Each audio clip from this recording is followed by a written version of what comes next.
যত বড় মুখ না তত বড় কথা। আপনার একটা ব্লকবাস্টার হিট ছবি আছে চাকরানী, যে নাম ভূমিকা অভিনয় করেছিলেন শাবানা ম্যাডাম। আপনি ছিলেন আর লিমা আপা ছিলেন, আপনারা দুই বোন থাকেন শাবানা ম্যাডামের, কিন্তু আপনারা শাবানা ম্যাডামকে বোন হিসেবে পরিচয় দেন না। একটা সিকোয়েন্স ছিল শাবানা আপাকে আপনি থাপ্পড় দিয়েছেন, মনে পড়ে আপা এটা? আমরা ওই শুটিং এর অভিজ্ঞতাটা জানবো যে একজন কিংবদন্তি শিল্পীকে আপনি থাপ্পড় দিয়েছেন। ওই শুটিং এর অভিজ্ঞতাটা আমরা শুনতে চাই আপা। আপনাকে ধন্যবাদ প্রশ্নটি করার জন্য, কারণ আমরা আসলে অনেক কিছু দেখাই চলচ্চিত্র যেগুলো আসলে সত্যি না।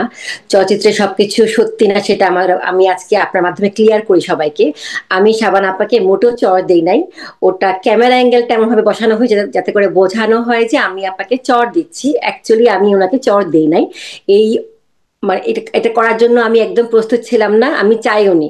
আমাকে জোর করে করানো হয়েছে এবং এটি আমার কেরিয়ারের জন্য অনেক মাইনাস পয়েন্ট হয়েছে। যেহেতু পাবলিকরা বুঝেছে আমি ওনাকে চড় দিয়েছি, সেই জন্যই মানুষ এটাকে নেগেটিভলি নিয়েছে। অ্যাকচুয়ালি আমি কিন্তু নেগেটিভ ভাবে করতে চাইনি কাজটা। তো এটাও আমাকে নিয়ে একটা পলিটিক্স হয়েছে, আমি বলবো ফিল্মে একটা পলিটিক্স হয়, সেটা আমি বুঝতে পারলাম তখনই।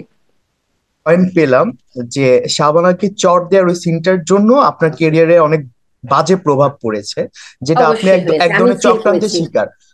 এই যে আপনি একটা গোমর ফাঁস করলেন, হ্যাঁ, অনেকে এটা জানতো না যে এই সিকোয়েন্সটার কারণে আপনার ক্যারিয়ারে অনেক ব্যাড ইম্প্যাক্ট পড়েছে এবং আপনি একটা চক্রান্তের শিকার হয়েছেন।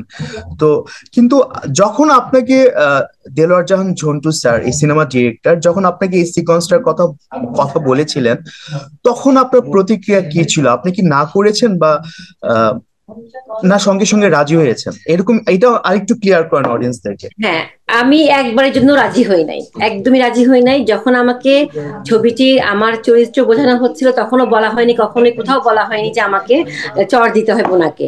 শুধু বলা হয়েছিল যে তোমরা একটু খারাপ বিহেভ করবা বড় বোনের সাথে, কিন্তু একবারও বলা হয়নি যে বড় বোনকে চড় দিতে হবে। এটা আমি কখনোই অ্যাকসেপ্ট করি। এবং অন দ্য স্পটেই উনি আমাকে বুঝিয়েছেন, আরে পাগল তুই এখন চড় দিবি, পরে তোকে মাফ দেওয়া হবে, মাফ করে দিবি তোকে, আপাকে তুই মাফ চাই পা ধরে, পরে তোকে ঠিক হয়ে যাবে, পাবলিক বুঝবে, হ্যান তার অনেক কিছু বুঝিয়েছেন উনি আমাকে। কিন্তু বেসিক্যালি যা হওয়ার তো পাবলিক ভুল বুঝেই গেছে। আমি ওনাকে চড় না দেওয়ার পরেও ক্যামেরা অ্যাঙ্গেল বসিয়েছি এমন ভাবে যে মনে হয়েছে চড় দিয়েছি। এবং অ্যাকচুয়ালি ওটা আমি করতে চাইনি, একদমই করতে চাইনি। উনি আমাকে বুঝিয়েছেন যে এখন চড় দাও, পরে অন্য সিনে মাফ চাওয়া, তখন পাবলিক ঠিক হয়ে যাবে, অসুবিধা নেই। কিন্তু আসলে যেটা রিয়াকশনটা হয়েই যায়।